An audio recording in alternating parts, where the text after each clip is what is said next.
12 prill. Çfarë do të bësh me Jezusin?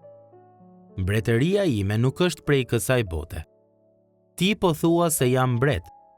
Unë për këtë kam lindur dhe për këtë kam ardhur në botë, që të dëshmoj për të vërtetën. Kushdo që është prej së vërtetës, e dëgjon zërin tim.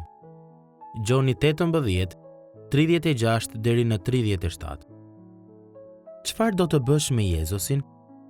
Mëngjesin e asaj që sot njihet si e para e premte e mirë, autoritetet fetare të judenjve e quan Jezusin për të vazhduar gjyqin e tij përpara Ponc Pilatit, guvernatorit romak.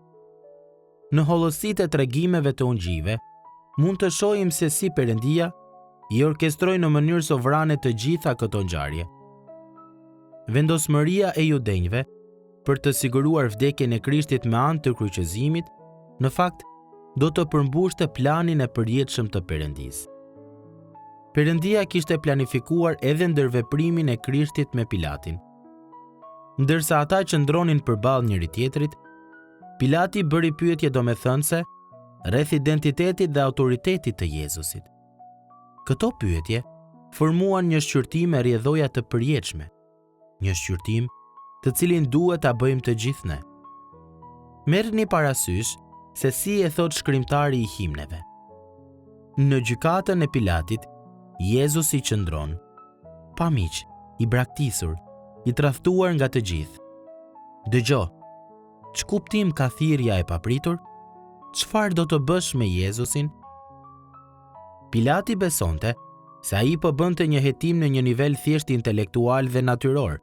Mirëpo, përgjigjja ndaj pyetjes kush është Jezusi është gjithmonë një çështje frymërore dhe mbinatyrshme.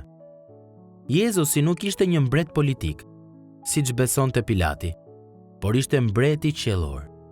Ai, në thelb, i tha Pilatit: "Mbretëria ime nuk e gjen origjinën në këtë botë. Shqetësimi i mbretërisë sime është transformimi frymëror që ndodh në zemrat e popullit tim. Arsyeja pse linda si mbret ishte për të dëshmuar për të vërtetën e Perëndisë." Mirëpo, Pilati, i verbër nga mosbesimi i tij, tashmë e kishte ndar mendjen. I lodhur dhe me përbuzje, ai u përpoq ta shmangte pyetje themelore, të cilët duhet ta bëjmë të gjithë ne. Çfarë do të bëj me Jezusin? Megjithatë, në përpjekje për të mos u përgjigjur, ai e dha përgjigjen e tij. Do ta refuzoj të drejtën e tij mbi mua dhe sundimin e tij mbi mua dhe si rrjedhim edhe ofertën e tij për të më shpëtuar. Çfarë do të bësh me Jezusin? Asnjë anës s'mund të jesh ti. Zemra do të pyes një ditë: çfarë do të bëj me mua ai? Nuk mund të jesh asnjë anës.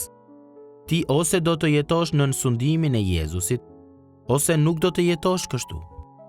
Prandaj, mos e mbyll Biblën tënde në mëngjes dhe pastaj të jetosh sikur kjo botë, shqetësimet dhe mbretëritë e saj janë e vetmja gjë që ekziston ose që ka rëndësi. Mos vepro sikur nuk ke nevojë për Jezusin në jetën tënde në këtë botë. Ai qëndroi pa miq dhe i braktisur përpara Pilatit, në mënyrë që ti të mirëpritesh si miku i tij në mbretërinë e tij të përjetshme. Nuk ka asnjë mundësi për të qenë asnjë anës.